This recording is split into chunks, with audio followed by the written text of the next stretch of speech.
Hey everybody, Jim here again in my basement at my workshop, and I am going to be presenting you with the end stitch. Bear with me because I don't have the fancy camera holders and whatnot, so I'm going to get situated here so we can see what I've got going on here. Okay, so as you can see, I have a puncture hole. Now the end stitch typically is used for punctures, surgical holes that could be made in anything in the body, colostomy bags, that type of thing. For us, as funeral directors, we would also be using the end stitch to close the hole from which is made by the trocar. So very, very easy. It's in one way on the exterior of the hole. This is some pretty hard leather. And you're just coming up onto, I'm a little far out there.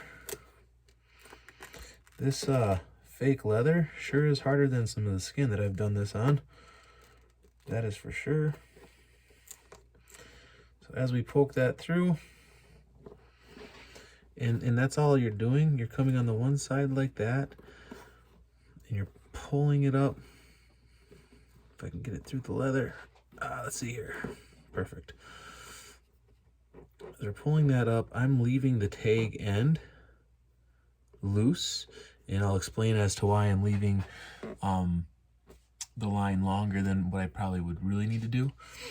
But all we're doing from that point is coming over here across the hole, across the puncture. We're going to keep our line, give it a little bit of room, but you don't want that to go, the line to slip through the needle hole. And then all you're doing again is you want to cross, like, because you're down through this way, then we're going to cross that puncture wound, and we're making the end. So we're going to come down and back up again, just like we did the last time. Again, going in on the side of the puncture hole, puncture wound or trocar hole, coming back up, and I just broke my needle. Oh, that is some hard stuff, or it's a really bad needle, so we're going to see how that goes. My goodness. All right, let's get a little more sturdy needle here. Bear with me here as I swap out needles. I did not have access to some new needles from our preparation room, so I bought some obviously cheap just crafty needles. So here's what I'm going to do. I'm going to try to pull that needle out without getting poked here. Let me actually grab my handy dandy needle nose pliers. Bear with me, I'm sorry guys. So we're swapping that out for an extra caliber needle, but you get this same gist of it. We're going to go down, and with a straight needle, this is really, really hard to do.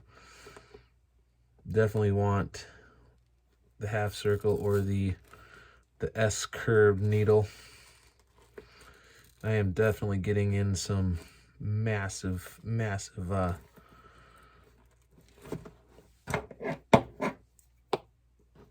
see if I can't, obviously I'm not going to be using a needle nose pliers on a corpse, but I got my needle through, and for safety's sake, I'm going to try to pull the rest of it through with my needle nose pliers. All right.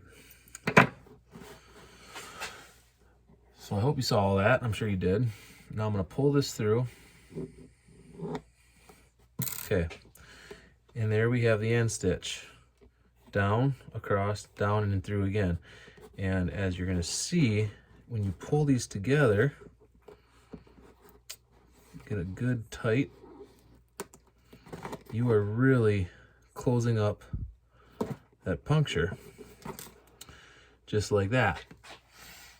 And then really all you're doing is tying it off. Now, getting a good solid tight knot is important because you don't want any leakage.